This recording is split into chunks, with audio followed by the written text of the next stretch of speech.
সুলতান মোহাম্মদ গজনভি মধ্যযুগী ইসলামীয় বিশ্বের অন্যতম গুরুত্বপূর্ণ শাসক ও বিজেতা। তিনি ছিলেন গজনি সাম্রাজ্যের প্রতিষ্ঠাতা এবং দক্ষিণ এশিয়ার মুসলিম সাম্রাজ্যের অগ্রগতি ও বিস্তারের এক অন্যতম কান্তারী। তার শাসনকালে 971 থেকে 1030 খ্রিস্টাব্দে পর্যন্ত তিনি ধারাবাহিক সামরিক অভিযানের মাধ্যমে ভারতীয় উপমহাদেশের বিশাল এলাকায় জয় করেন এবং ইসলামী সাম্রাজ্যের বিস্তৃত ঘটনা। তিনি ইসলামী সংস্কৃতি, শিক্ষা এবং স্থাপত্যের প্রসারে উল্লেখযোগ্য ভূমিকা পালন করেন।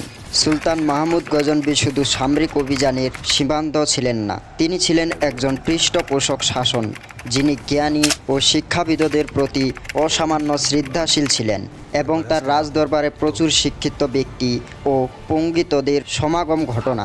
আসসালামু আলাইকুম প্রিয় দর্শক, ফ্যাক্টেবল মুক্তি চ্যানেলে আপনাদের সবাইকে স্বাগতম। আসুন আজকের ভিডিওতে আমরা জেনে নিই সুলতান মাহমুদ গজনভির সম্পর্কে। সুলতান মাহমুদ গজনভির পুরো নাম ছিল ইয়ামিন উদ্দৌলা আবুল কাসিম মাহমুদ ইবনে সবুকতেগিন। তিনি 971 খ্রিস্টাব্দে আফগানিস্তানের গজনি শহরে জন্মগ্রহণ করেন। তার পিতা সবেকতুগিন ছিলেন গজনির প্রতিষ্ঠাতা এবং গজনির সাম্রাজ্যের প্রথম শাসক। সবুকতেগিন একজন কৃতদাস সৈনিক থেকে ক্ষমতায় আসেন এবং গজনিকে তার সাম্রাজ্যের কেন্দ্র হিসেবে প্রতিষ্ঠাতা করেন।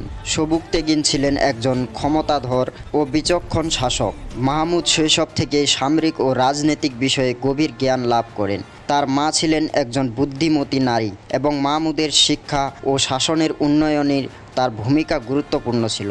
শৈশব থেকে মাহমুদ তার পিতার কাছ থেকে সামরিক শিক্ষা লাভ করেন। তরুণ মাহমুদ শিকার, ঘোড়দৌড়, তলোয়ার চালানো এবং যুদ্ধের কৌশল আয়ত্ত করেন। প্রাথমিক শিক্ষার পাশাপাশি মাহমুদ ধর্মীয় শিক্ষা ও ইসলামের আইন শাস্ত্রের দীক্ষিত হন।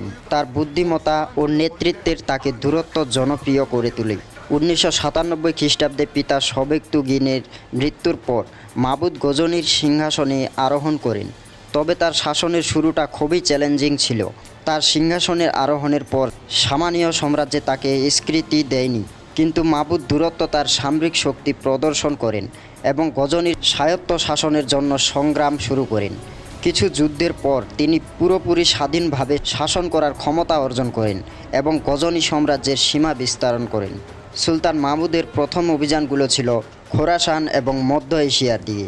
এইসব এলাকায় আধিপত্য স্থাপন করে তিনি তার সাম্রাজ্যের নিরাপত্তা নিশ্চিত করেন এবং সামরিক শক্তি বৃদ্ধির জন্য অর্থনৈতিক ভিত্তি শক্তিশালী করেন। তিনি তার সাম্রাজ্যকে একটি প্রধান বাণিজ্য ও সাংস্কৃতিক কেন্দ্র হিসেবে গড়ে তোলেন। মাহমুদ গজনি ছিলেন একজন দক্ষ প্রশাসক এবং তার শাসনকালে আধুনিকীকরণ ও সাংস্কৃতিক উন্নয়নের যুগ হিসেবে বিবেচনা করা হয়। সুলতান মাহমুদ গজনির তার সামরিক কৃতিত্বের জন্য সর্বাধিক পরিচিত হন ভারতীয় উপমহাদেশের তার ধারাবাহিক অভিযানের মাধ্যমে। তিনি প্রায় 17টি বড় অভিযানের নেতৃত্ব দেন, যার মধ্যে প্রধান অভিযানগুলো ছিল উত্তর ভারতের হিন্দু রাজ্যগুলোতে। তার লক্ষ্য ছিল শুধুমাত্র সামরিক বিজয় নয়, বরং সেগুলির সম্পদ আরোহণ ও ইসলামিক সাম্রাজ্যের বিস্তার ঘটানো।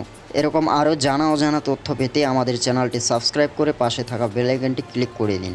মাহমুদের প্রথম উল্লেখযোগ্য অভিযান ছিল 1001 খ্রিস্টাব্দে, যা তিনি চালান রাজা জয়পাল এবং তার নেতৃত্বাধীন হিন্দু শাসকদের বিরুদ্ধে। যুদ্ধটি সংগঠিত হয় পেশোয়ারের নিকটবর্তী এলাকায় এবং এটি একটি গুরুত্বপূর্ণ বিজয় ছিল। রাজা জয়পালকে পরাজিত করার পর তিনি পেশোয়ার ও তার আশেপাশের অঞ্চলগুলোকে গজনীয় সাম্রাজ্যের অন্তর্ভুক্ত করেন। এরপর মাহমুদ তার অভিযানের গতি বাড়িয়ে দেন এবং তার সাম্রাজ্য সীমা ক্রমশ ভারতের অভ্যন্তরে বিস্তৃত করতে থাকেন। 1008 খ্রিস্টাব্দে আনন্দ পাল তার বিরুদ্ধে বিশাল এক জোট গঠন করেন, কিন্তু মাহমুদের কৌশল ও সাহসিকতায় তারা পরাজিত হন। এই বিজয়ের ফলে মাহমুদের প্রভাব উত্তর ভারতে অধিকাংশ রাজ্যের ব্যাপকভাবে বিস্তৃত হয়। মাহমুদ গজনভির সবচেয়ে বিখ্যাত অভিযানগুলোর একটি হল সোমনাথ মন্দির আক্রমণ। 1025 খ্রিস্টাব্দে গুজরাটের সোমনাথ মন্দিরে আক্রমণ করেন তিনি। এই মন্দিরে বিশাল সম্পদ লুণ্ঠন করেন।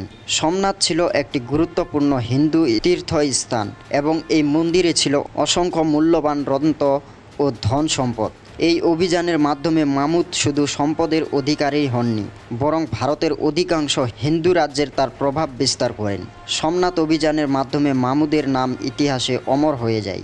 যদিও সোমনাথ আক্রমণের কারণে মাহমুদ সমসাময়িক হিন্দু জনগণের মধ্যে বিতর্কিত ছিলেন, ইসলামী জগতের মানুষদের মধ্যে তিনি ছিলেন মহান বীর ও বিজেতা হিসেবে পরিচিত।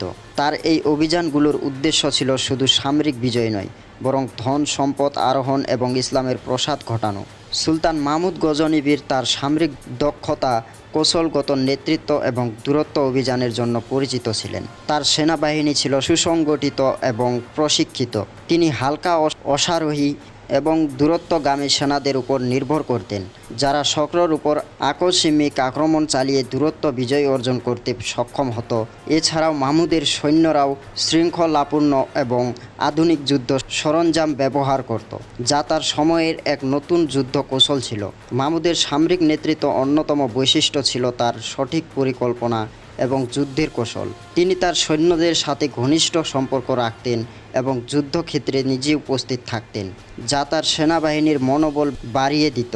এছাড়াও মাহমুদ তার শাসনমলে প্রচুর ধন সম্পদ আরোহণ করতে সক্ষম হন, যা তার সাম্রাজ্যের আর্থিক অবস্থা শক্তিশালী করে এবং সামরিক অভিযানের জন্য পর্যাপ্ত অর্থায়ন নিশ্চিত করে। মাহমুদ গজনবী শুধু একজন সামরিক শাসক ছিলেন না, তিনি ছিলেন জ্ঞান, শিক্ষা এবং সংস্কৃতির পৃষ্ঠপোষকও। তার রাজদরবারে বহু বিশিষ্ট পুনীত বিজ্ঞানী, কবি এবং ইতিহাসবিদের সমাগম ঘটে। তাদের মধ্যে অন্যতম ছিলেন বিখ্যাত কবি ফেরদৌসী, যিনি তার কালজয়ী মহাকাব্য শাহনামা লিখেন। ফেরদৌসীর এই মহাকাব্যকে ইসলামীয় সাহিত্য ও সংস্কৃতির একটি অমূল্য সম্পদ হিসেবে বিবেচনা করা হয়। যদিও ফেরদৌসীর সাথে মাহমুদের আর্থিক বিরোধ ছিল, তবু তার শাসনমলে জ্ঞান চর্চা ক্ষেত্রে ব্যাপক উন্নতি ঘটে।